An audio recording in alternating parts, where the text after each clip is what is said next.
Hi everybody, my name is Sarah and I am from the Quilt Basket in Wappingers Falls, New York. We are a Quiltworx certified shop. We have lots of classes here on the regular patterns like the Prairie Star behind me, as well as the Technique of the Month. So last time I was there, last March I was there with Judy and Judelle, and I was working on the Vintage Rose Technique of the Month, and I'm really excited to start working on my dinner plate dahlia and schedule my classes for next year for that Technique of the Month 2019. So keep your eye out for those classes because I'm really excited and it's going to be a lot of fun. So today I thought it would be fun to show you some techniques that I learned when I was with Judy, and one of them is curved piecing. And a great example of doing this is with the Grandma's Wedding Ring, because there are a lot of curves involved in this pattern.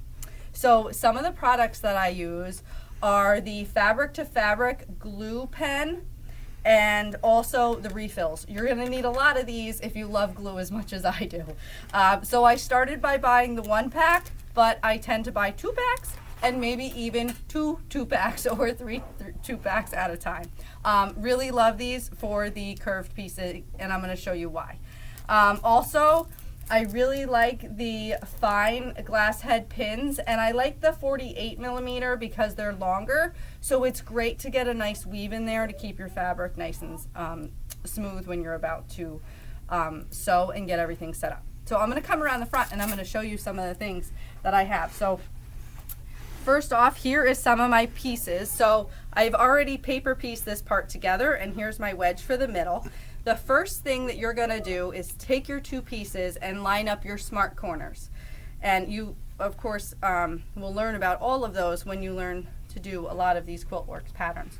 So I'm going to line up my smart corners on either end, and I'm going to keep my piece that's paper pieced on the top and my solid piece on the bottom. And I'm just going to put a pin right in here on this end, and I'm going to do the exact same thing on this other end in the middle. There we go. So there I have my 2 pins, and I really like to fold this directly in half and line up my middle section right here and stick a pin right through that as well. So I'm going to pin the 2 ends as well as my middle right here. Just like that. Once you've got it all pinned, it's nice and lined up, and here, if you've ever done curved piecing, you could see that there's a lot of extra here, and I really want to get this set up so when I sew it on my machine, it eases in very nicely. That's where my handy dandy glue pen comes in. So I am going to just put a little bit of glue right around this edge right here. And you don't need a lot, just a little bit. A little bit does a lot for your curves. And then I'm just going to very carefully, and you're going to see this is just going to ease right into place. So just like that. And now I'm going to have no puckers when I serve this curve together. So if you could see how nicely that's going together right there. So I'm going to do the exact same thing on this second half. And then I'm going to show you how nicely this is going to go together. Now, of course, this pattern, there's a lot of curves. So each side of this little wedge here is going to get a curve. And then you're going to attach that to another curve. So I'll show you some sections that I have put together in just a minute when I'm done sewing this. So here we have my nice little section here. It's all lined up. It's nice and smooth. It's nice and flat. I'm going to walk back around to show you my machine. And I'm going to take off some of my placemats that I made that are really cute. And I like to still use a 1.8 seam allowance when I'm doing this.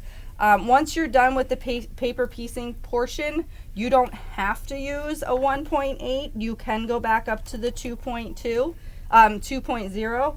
But personally, I like to use the 1.8 when I'm doing this curve because I want to make sure that it stays nice and smooth. So I'm going to just start.